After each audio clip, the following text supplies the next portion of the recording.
فرمایا جو میرے سامنے کھڑے ہونے سے ڈرے گا میں اسے 2 جنتیں عطا کروں گا. وہ سمجھ جائے اس کے لیے 2 جنتیں ہو جائیں گی. نبی پاک علیہ السلام نے فرمایا تیری آنکھ سے اگر اتنا آنسو نکل گیا نا اللہ کے خوف سے جتنا مکھی اور مچھر کا پر ہوتا ہے. بڑا روتے ہیں لوگ، میں نے روتے دیکھے ہیں دولت کے لیے، دنیا کے لیے، دوستوں کی بے وفائی پر، اپنے بچوں کی نافرمانی پر. پیسے نہیں ہیں تو رو پڑے، فلانے نے مجھے تنگ کیا تو رو پڑے. لوگوں کے لیے روتے ہیں، انسانوں کے لیے روتے ہیں، رب کے لیے رو کے دیکھ کتنا رونا ہے.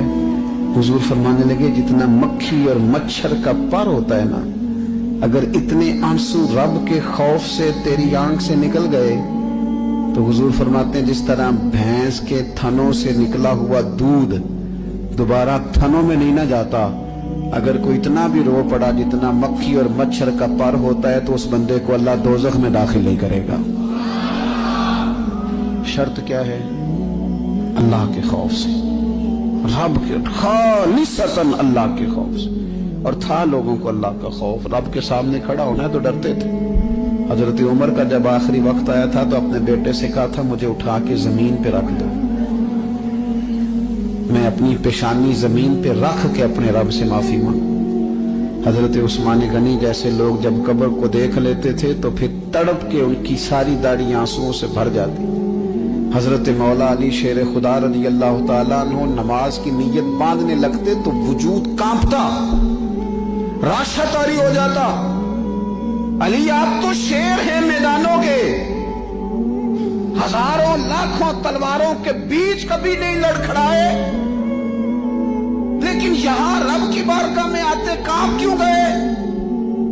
تو فرمانے لگے تمہیں پتہ نہیں کس کی بارگاہ میں حاضر ہونے لگا. اس سے ڈر آتا ہے، مالک کے حضور آ گیا، ڈر آتا ہے، ڈرتے تھے. میرے نبی پاک علیہ السلام نے فرمایا اللہ کا خوف یہ دانائی ہے، یہ حکمت ہے. اور صحیح بخاری میں لفظ ہیں، نبی پاک صلی اللہ تعالی علیہ وسلم نے فرمایا ایک شخص تھا، بخاری مسلم میں موجود ہے، ایک بندہ تھا، اسے نہ بڑا ڈر آتا تھا کہ رب جب سوال پوچھے گا تو میں نے کیا جواب دینے ہیں. اور ہمیں ہمارے نبی پاک علیہ السلام نے فرمایا بھی ہے، حضور نے فرمایا رب تم سے نہ 5 سوال پوچھے گا قیامت کے دن اپنے سامنے کھڑا کر کے.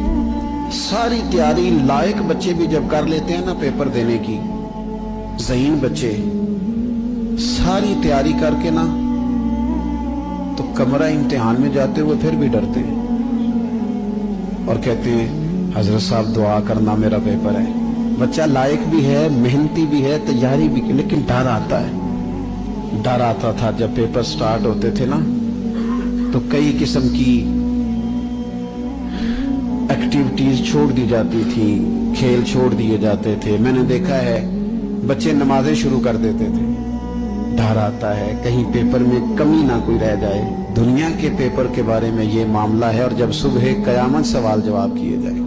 ایک بندہ تھا جو بڑا ڈرتا تھا رب کی بارگاہ میں کھڑا ہونے سے، اتنا ڈرتا تھا کہ خوف طاری ہو گیا، اس پر خشیت پیدا ہو گئی. اس نے اپنے بچوں سے کہا جب میں مر جاؤں نا، یہ صحیح حدیث میں موجود ہے، جب میں مر جاؤں نا تو مجھے جلا دینا،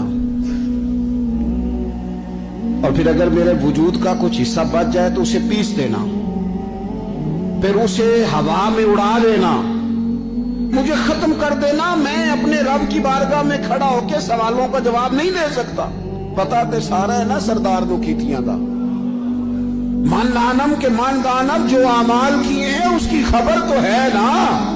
باقیوں کو شک ہے کہ اس میں گناہ کیا ہوگا، پر ہمیں اپنا تو پاک ہے نا، پتا تو سارا ہے نا. کہا میں نہیں کھڑا ہو سکتا اس کے حضور، مجھے جلا دینا، میری راکھ بھی بہا دینا، اڑا دینا ہواؤں میں. نبی پاک علیہ السلام فرماتے بندہ تھا سچا، یہ کام اس نے کیا اللہ سے ڈر کے.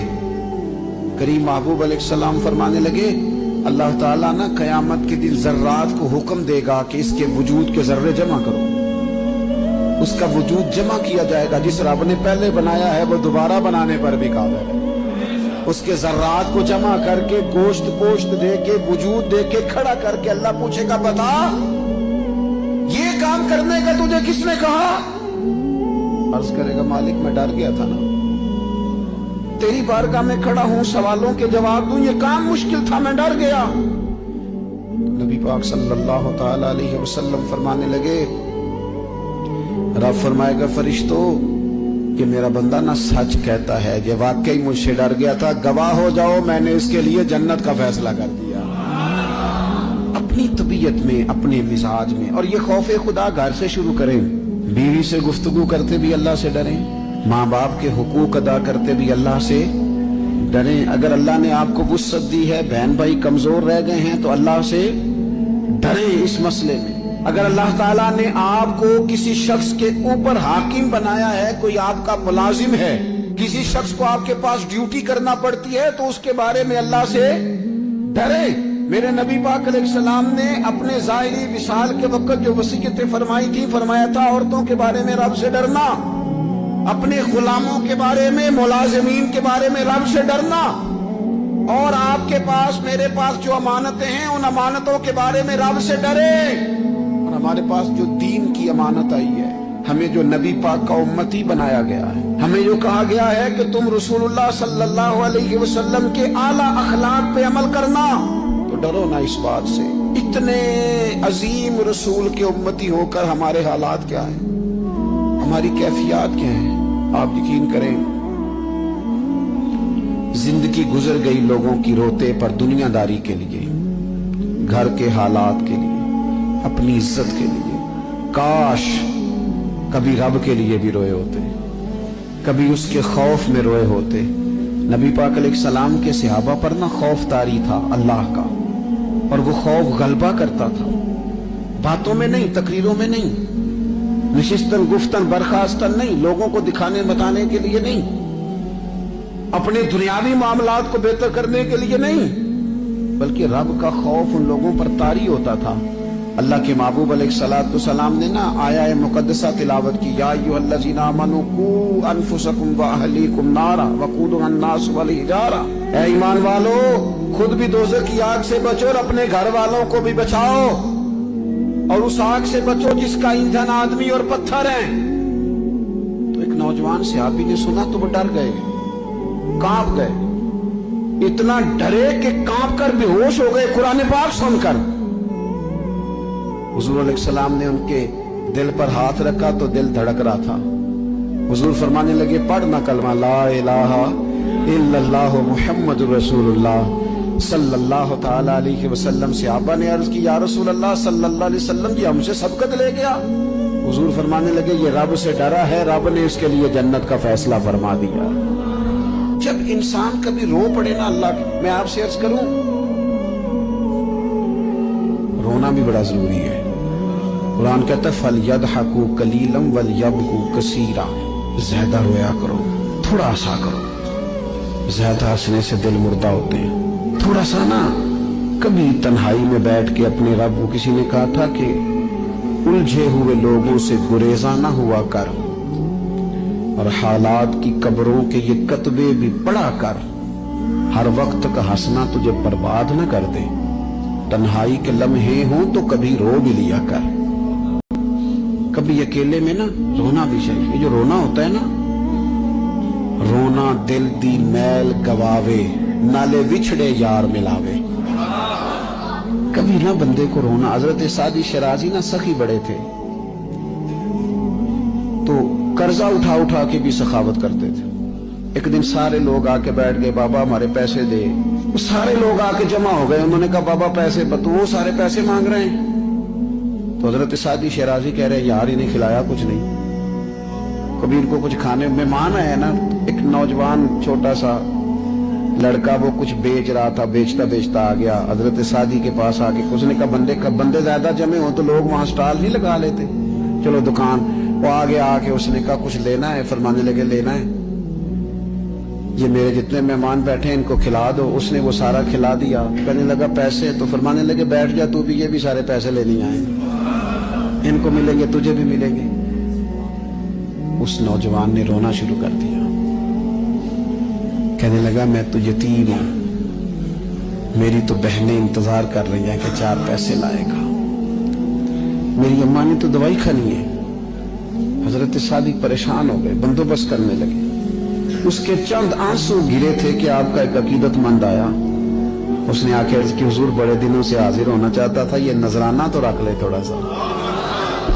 وہ اتنے زیادہ پیسے تھے کہ حضرت سعدی شیرازی نے اس نوجوان کو بھی دی اور جتنے لوگ پیسے لینے آئے تھے سب کا قرضہ ادا کر دیا۔ ایک بندہ نہ پیسے لینے آنے والوں میں کوئی درد دل والا تھا، اللہ کرے کوئی درد دل والا بھی ملے۔ وہ حضرت سلطان صاحب کہتے ہیں رب دا طالب کوئی نہ ملیا، جو ملیا طالب زردہ ہو۔ وہ درد دل والا بندہ تھا تو کہنے لگا بابا جی سمجھ نہیں آئی، ہم روز آتے تھے پیسے نہیں ملتے تھے، آج کیسے مل گئے؟ تو حضرت فرمانے لگے میل اس لیے گئے ہیں کہ تم میں رونے والا کوئی نہیں تھا نا، رونے والا ایک بھی ہو تو باقیوں کا بھی کام بن جائے۔ ایک ہو نا جس کی آنکھوں میں آنسو ہو، کوئی یار کے لیے روئے، کوئی محبوب کے لیے روئے، کوئی حضور کے مدینے کے لیے روئے، کوئی بیت اللہ کی حاضری کے لیے روئے، کوئی اس لیے روئے کہ رب راضی ہو جائے، کوئی اس لیے روئے کہ وہ کرم نوازی کر دے، کوئی اس لیے روئے کہ وہ مجھ سے حساب نہ مانگ لے۔ اگر طبیعت میں یہ بات، نبی پاک صلی اللہ تعالی علیہ وآلہ وسلم تقریر فرما رہے تھے، حضور گفتگو کر رہے تھے، محفل میں بیٹھے ہوئے صحابہ میں سے ایک بندہ رو پڑا۔ اللہ کے پیارے رسول صلی اللہ تعالی علیہ وسلم نے اس ایک شخص کے رونے پر ارشاد فرمایا اگر آج تمہارے درمیان وہ تمام مومن موجود ہوتے جن کے گناہ پہاڑوں کے برابر ہیں تو اللہ تعالیٰ اس بندے کے رونے کی برکت سے سب کے گناہوں کو معاف فرما دیتا۔ حضور فرمانے لگے یہ رویا ہے نا تو فرشتوں نے رب کی بارگاہ میں دعا کی ہے مالک اس کی وجہ سے نا دوسروں کو بھی معافی عطا فرما، اس کی شفاعت قبول کر لے دوسروں کی حق۔ میرے دوستو اپنے دل کو خشیت والا کریں، دل نہ سخت ہو گئے ہمارے، کیسے نرم ہوں گے؟ قرآن پاک پڑھنے سے۔ دل کیسے نرم ہوں گے؟ اللہ کا ذکر کرنے سے۔ دل کیسے نرم ہوں گے؟ قبرستان جانے سے، اپنوں کی قبریں دیکھنے سے۔ دل کیسے نرم ہوں گے؟ کبھی ہسپتال کا چکر لگا کے آؤ، دیکھو طبیعت کیسے نرم ہوتی ہے۔ دل کیسے نرم ہوگا؟ کسی کے دکھ کو دکھ سمجھنے سے۔ دل کیسے نرم ہوگا؟ اللہ کی مخلوق سے محبت کرنے سے۔ دل کیسے نرم ہوگا؟ تنہائی میں رب کی بارگاہ میں رونے سے۔ دل کیسے نرم ہوگا؟ خالص اللہ کی رضا سے کسی کی خدمت کرنے سے۔ دل کیسے نرم ہوگا؟ یتیم کے سر پہ ہاتھ پھیرنے سے۔ دل کیسے نرم ہوگا؟ جب ہم اپنے مالک کی بارگاہ میں بیٹھ کے لمبی دعائیں مانگیں گے۔ دلوں کو نرم کرنے کی طرف لاؤ، اللہ کا خوف خشیت اپنی طبیعت میں پیدا کرو۔ اس سے پہلے کہ تندرست جسم بیمار ہونے لگے۔ ڈاکٹر کہتے ہیں پتہ ہی نہیں چل رہا، رپورٹیں تو ٹھیک ہیں ساری، سمجھ نہیں آ رہے۔ ہمارے ہاتھوں سے کئی لوگ نکل گئے، کوئی پتہ نہیں چلا۔ دیر کے بعد خیال آیا کہ صبح بتایا تھا ڈاکٹر نے کہ تو لاہور چلا جا، یہ کبھی رات کو بتا دیتا نا۔ ہاتھوں سے نکل گئے بڑے لوگ، بڑی چیزیں نکل گئی۔ ہماری تیاری ہے سب کی، وہاں جانے سے کسی کو مفر نہیں اور کسی کو مکر نہیں، جانا ہے۔ اپنی زندگی کے اندر خشیت الہی، کچھ کام فقط اس لیے چھوڑ دیں، کوئی ہمیں روکنے والا نہیں، ٹوکنے والا نہیں، منع کرنے والا نہیں، دیکھنے والا نہیں، اس لیے چھوڑ دو کہ میرا رب نہ ناراض ہو جائے۔ کسی کی ہمیں مجبوری نہیں، کسی کی ہمیں پابندی نہیں، کوئی کسی کی طاقت نہیں ہمیں کہہ سکے، لیکن کچھ کام فقط اس لیے شروع کر دو کہ میرا اللہ راضی ہو جائے، میرے محبوب پاک اس سے خوش ہو جائیں۔ آگے ایک اور دلچسپ بات آ گئی، بنی اسرائیل کے اندر نا ایک شخص نے اپنے چچا کو قتل کر دیا جائیداد کے لیے۔ یہ دیکھیں کب سے لوگ جائیداد کے لیے قتل کرتے آ رہے ہیں۔ چچا کو قتل کر دیا، اور قتل کر کے حضرت موسیٰ علیہ السلام کے پاس آئے کہ میرے چچا کو کسی نے قتل کر دیا ہے تو بتائیں کیا کرنا ہے؟ تو آپ نے فرمایا کہ گائے ذبح کرو اور اس کا ایک ٹکڑا مقتول کو مارو، مرنے والے کو، وہ خود اٹھ کے بتا دے گا مجھے کس نے قتل کیا ہے۔ اب ارادہ نہیں تھا گائے ذبح کرنے کا تو بہانے کرنے لگے۔ ارادہ نہیں نہ ہوتا تو پھر کیا ہوتے ہیں؟ کہنے لگے گائے کس طرح کی ہو؟